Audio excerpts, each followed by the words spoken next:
प्रदेश सरकार ने लगाया एसटीपी में प्लांट, गंगा को मिल रहा जीवन दान। गंगा स्वच्छता के लिए जिले में बनाए गए एचटीपी प्लांट वरदान साबित हो रहे हैं। जिले के फर्रुखाबाद समेत फतेहगढ़ में 2 एचटीपी प्लांट बनकर शहर क्षेत्र के गंदे नालों के पानी को साफ कर गंगा नदी में भेजा जा रहा है। जिले के फतेहगढ़ एचटीपी प्लांट में रोजाना 17 मिलियन लीटर पानी को शुद्ध कर गंगा नदी में भेजा जा रहा है, जिससे गंगा नदी में जिले के सीधे गिर रहे नालों से गंगा नदी में प्रदूषण से निजात मिल रही है। एचटीपी प्लांट के इंजीनियर ब्रजभूषण राजपूत समेत लैब टेक्नीशियन शुभम पाठक ने नालों के पानी को कैसे शुद्ध किया जाता है, जिसकी पूरी जानकारी देते हुए संचालित उपकरणों के बारे में पूरी जानकारी देते हुए पानी में शुद्धिकरण के बाद ऑक्सीजन समेत पानी के मिनरल्स को कैसे बचाया जाता है, उसको लेकर एक एचटीपी प्लांट में मौजूद लैब टेक्नीशियन हर 2 घंटों पर नियमित जांच की जाती है, जिससे पानी में मौजूद बैक्टीरिया को खत्म करने के लिए क्लोरीन की मात्रा को खचाया बढ़ाया जाता है जिससे पानी में मौजूद बैक्टीरिया को खत्म करने के लिए क्लोरीन की मात्रा को खचाया बढ़ाया जाता है जिससे पानी में सभी मिनरल्स पूरी तरह से बने रहे, जिससे गंगा में जा रहे पानी से किसी भी जीव जंतु समेत गंगा में स्नान करने वाले श्रद्धालुओं को लेकर भी पानी शुद्धिकरण प्रक्रिया में विशेष ध्यान रखा जा रहा है। जिले के फतेहगढ़ एचटीपी प्लांट में 3 पंपिंग स्टेशनों से गंदे नाली के पानी को एचटीपी प्लांट तक लगाया जाता है, जिसके प्रथम चरण के बाद कई चरणों में क्लोरीन समेत अन्य शोधन के साथ साफ किया जाता है। एचटीपी प्लांट में मौजूद कर्मियों के अनुसार यह प्रक्रिया 24 घंटे चलती रहती है। साथ ही गंदे पानी से निकलने वाले कचरे जैसे प्लास्टिक, पॉलीथीन को कई फिल्टर उपकरणों के माध्यम से अलग कर लिया जाता है, जिससे बाद में गंदे पानी में मौजूद मिट्टी कीचड़ को स्थायी गड्ढे के माध्यम से अलग कर जैविक खाद के रूप में अलग कर लिया जाता है, जिसको नगर पालिका को भेज दिया जाता है। वहीं एचटीपी से निकलने वाले जैविक खाद को अगर किसी किसान को अपने खेतों में डालने की जरूरत पर जिलाधिकारी की अनुमति के बाद उसको निःशुल्क देने का भी प्रावधान किया गया है। जिले में एचटीपी प्लांट लगने से गंगा में गिर रहे करोड़ों लीटर गंदे नाले के पानी से निजात मिली है। साथ ही गंगा स्वच्छता को भी पंख लगे हैं। इसी कड़ी में फर्रुखाबाद में होने वाले कपड़े की रंगाई कारोबार को लेकर खास ध्यान रख एचटीपी में रंग हटाने, कलर रिमूवल की विशेष व्यवस्था भी उपचार प्रणाली में सम्मिलित की गई।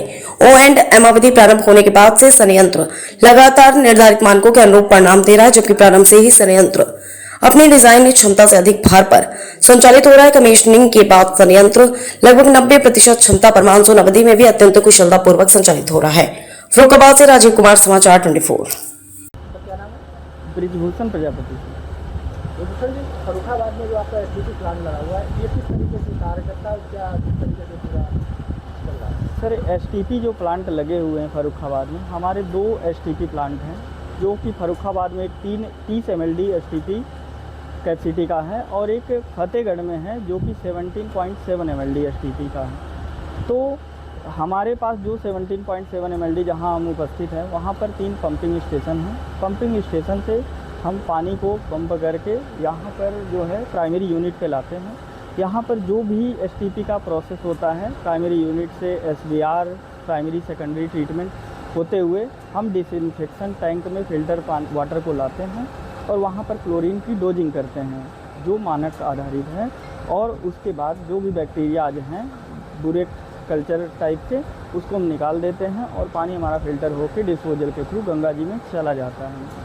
और यहाँ जो भी स्लज कंटेंट हमारा आता है उसको हम डिवाटरिंग मशीन के थ्रू जो है निकाल के नगर पालिका भेजते रहते हैं। ये प्रोसेस हमारा कंटिन्यू चलता रहता है। दोनों प्लांट लगभग कितनी लागत के हैं? 252.41 करोड़ के लगभग जो है दोनों प्लांट की लागत है। प्रोजेक्ट का 15 साल का O&M इंक्लूडिंग है, जिसमें एक अच्छी बात ये निकल कर आई, ये पूरे प्रोसेसिंग के दौरान इसमें जो वेस्टेज निकलता है किसानों के लिए बहुत उपयोगी। जी, ये सर मिट्टी को और उपजाऊ बना देता है। तो किसान जन जो भी है जिनको आवश्यकता होती है वो ले जाते हैं स्लज और अपने खेतों में डालते हैं और अच्छा फर्टिलाइजेशन का काम करता है जैविक खाद के रूप में। क्या नाम है आपका? शुभम पाठक। शुभम जी, ये जो आपका एचटीपी प्लांट में जो आपकी लैब है, किस तरीके से आप वाटर को आप ट्रीट करते हैं, क्या क्या इसमें यूज़ करते हैं? ठीक है, सबसे पहले हम लोग इनलेट आउटलेट का दोनों का सैंपल डेली बेस पे कलेक्ट कर जाते हैं।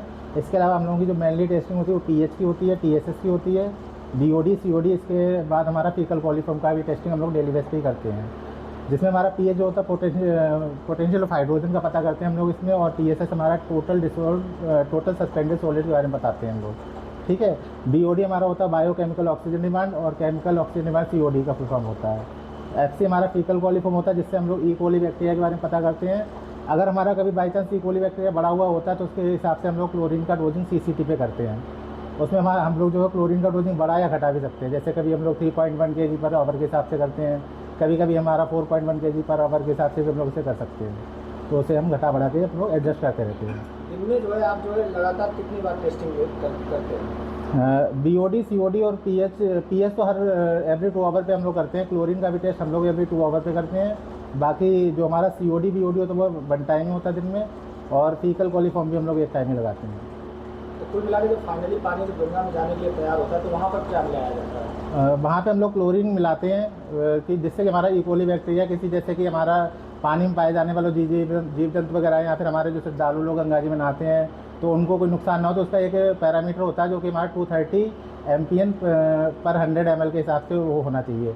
अगर उससे ज़्यादा होता तो वो हमारे जो जीव जंतु जो पानी में पाए जाते हैं उनके लिए भी नुकसान करेगा, और जो लोग नहाते हैं तो उनको भी बैक्टीरियल इन्फेक्शन होने के चांसेस ज़्यादा हो जाते हैं।